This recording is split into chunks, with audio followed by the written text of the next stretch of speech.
Olá, amados irmãos, mais uma vez um prazer enorme em poder me dirigir a você, a cada um de vocês, e dizer do privilégio que temos de caminhar em meio a tantas dificuldades ao lado de Jesus Cristo, nosso Senhor.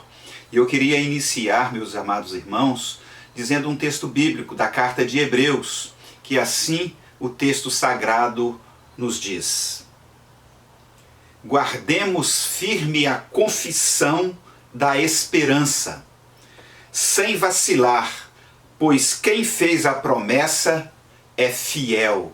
Meus amados irmãos, Deus é fiel. Eu queria iniciar, meus queridos, esse momento nosso de culto, da escola de oração, dizendo da importância de termos o nosso coração grato, agradecermos a Deus. Então nós vamos iniciar ressaltando as nossas necessidades de oração, começando com o agradecimento, com ações de graças, com louvores ao nosso Deus.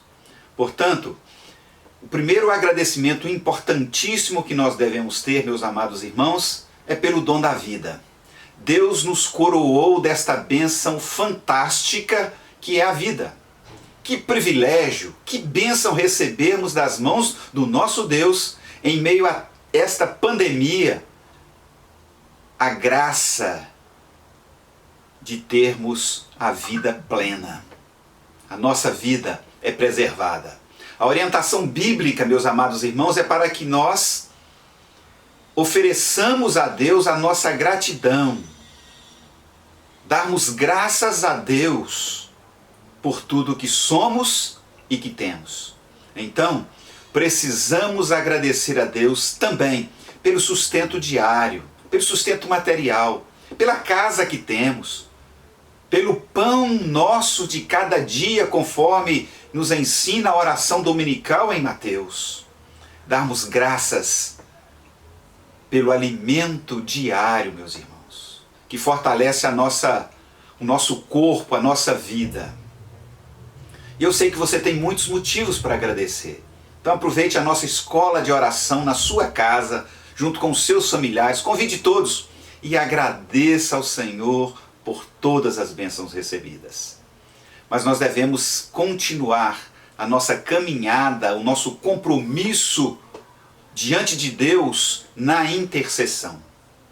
Vamos interceder, meus amados irmãos, em nome de Jesus, pelos familiares que Deus nos deu. Vamos interceder pela nossa família, que é presente de Deus. Mês de maio é o mês da família. E nós não podemos deixar de ressaltar a importância da nossa oração, do nosso clamor pelos nossos familiares.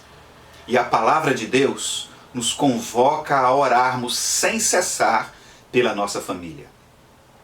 Quero lembrar aos irmãos também de continuarem a clamar pelos nossos vizinhos. Ore pelo seu vizinho, meu irmão. Ore pelo seu vizinho, minha irmã. Mas nós precisamos aprender e nos atentarmos para uma coisa muito importante quando se trata dos nossos vizinhos. O relacionamento saudável com o nosso vizinho não depende dele. Depende exclusivamente de nós. Depende de você, meu irmão. Depende de você, minha irmã. Principalmente se nós quisermos viver como sal e luz. Vamos orar pela nossa vizinhança, pois ela é alvo de Deus para a salvação. E você, meu irmão, minha irmã, os instrumentos de Deus para a concretização da salvação e do discipulado na vida deles. Clame a Deus também pela nossa igreja, por cada um dos nossos irmãos, pelas crianças, pelos adolescentes, pelos jovens, pelos irmãos acima de 60 anos. Interceda pela liderança da igreja, por cada um de nós. E eu queria terminar esse momento de compartilhamento das nossas necessidades, dos nossos pedidos, apresentando aos irmãos um desafio de fé, de compromisso, de entrega, de dedicação. Nós terminamos nessa semana de lermos o texto do profeta Isaías, do capítulo 49 ao 66. Mas neste domingo eu queria propor aos irmãos que nós começássemos a ler com o coração aberto a Deus falar conosco, Oséias, o profeta Oséias. São apenas 14 capítulos. Então, 2 semanas, nessas próximas 2 semanas, nós vamos estudar e ler o profeta Oséias. Reserve 3 momentos do dia para você orar, para você clamar, para você interceder, mas não esqueça de começar no capítulo 1 de Oséias neste domingo. E durante as 2 próximas semanas você vai poder continuar lendo a palavra do Senhor no livro do profeta Oséias. E eu queria, meus amados irmãos, terminar essa reflexão nossa a respeito da oração, trazendo para nós o texto de Mateus, no capítulo 26, que é o texto que fala de Jesus no Getsêmani. E o texto diz assim: Em seguida foi Jesus com eles a um lugar chamado Getsêmani e disse: Assentai-vos aqui, enquanto eu vou ali orar. E levando consigo a Pedro e aos 2 filhos de Zebedeu, começou a entristecer-se e a angustiar-se.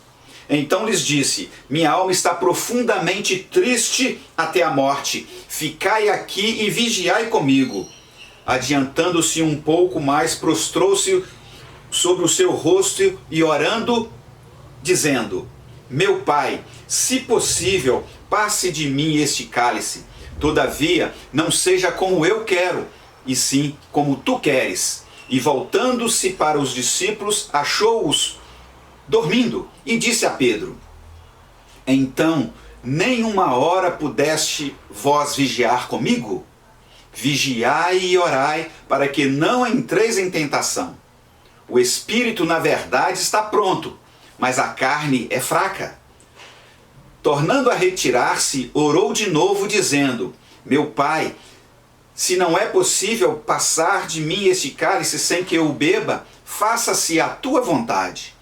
E voltando-se, achou-os uma vez mais dormindo, porque os seus olhos estavam pesados. Deixando-os novamente, foi orar pela 3ª vez, repetindo as mesmas palavras. Então, voltando para os discípulos, lhes disse: Ainda dormis e repousais. Eis que é chegada a hora. O Filho do Homem está para ser entregue nas mãos dos pecadores. Meus queridos e amados irmãos, quem se aproxima de Deus em oração, com a alma sedenta, precisa ter a coragem de abrir o seu coração. E nós precisamos abrir o nosso coração nesta manhã para o nosso Deus, aquele que cuida de nós. Nós necessitamos de cultivar uma vida de oração. O próprio Jesus recorria à estratégia da oração quando aparecia um desafio, quando aparecia uma dificuldade, quando ele precisava tomar uma decisão importante. Jesus recorria à oração. Ele deu o exemplo a nós de que a oração é um canal aberto entre nós e o nosso Deus, entre a criatura e o Criador. Jesus orava porque ele tinha um relacionamento dinâmico com o Pai. Nós também podemos ter um relacionamento dinâmico com o nosso Pai, com o nosso Deus.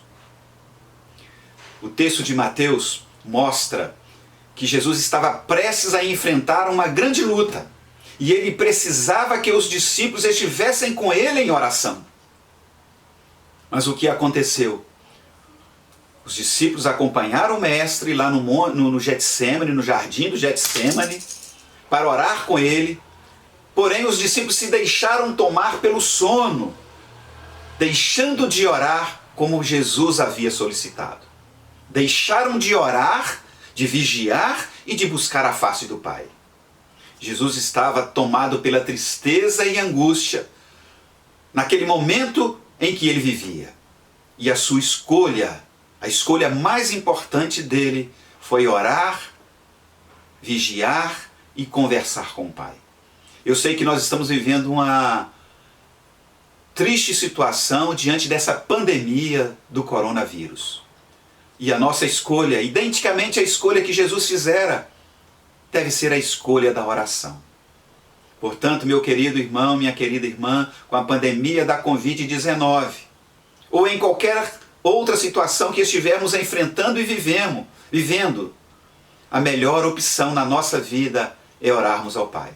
Deus é o refúgio verdadeiro. Jesus nos ajuda na caminhada de oração e nos braços do Pai nós encontramos refúgio. Jesus, conforme o relato de Mateus que nós lemos nesta manhã, estava no jardim do Getsêmani e ele buscou a face de Deus por 3 vezes, nos versículos 39, 42 e 44. Precisamos orar mais e mais. Meu irmão, minha irmã, no momento em que nós estamos vivendo, com toda a sua complexidade, com a instabilidade e medo que esse momento produz na nossa vida, que provoca em nós, nós não podemos deixar os nossos olhos ficarem pesados. Quando os nossos olhos ficam pesados, nós deixamos de falar com Deus, como acontecera com os discípulos. Vamos caminhar em oração. Vamos buscar a face de Deus e lutarmos para que os nossos olhos continuem abertos e que nós desenvolvamos a oração, o clamor e a intercessão. É isso, meu irmão, que eu queria dizer para você. Que a graça de Jesus, o amor eterno de Deus Pai e as consolações infinitas do Espírito Santo, nesse momento tão difícil que vivemos, sejam com todos nós, para todos sempre. Amém e amém. Que Deus te abençoe neste domingo de manhã. Que Jesus seja o seu companheiro durante a semana. Um abraço do seu pastor, em nome de Jesus.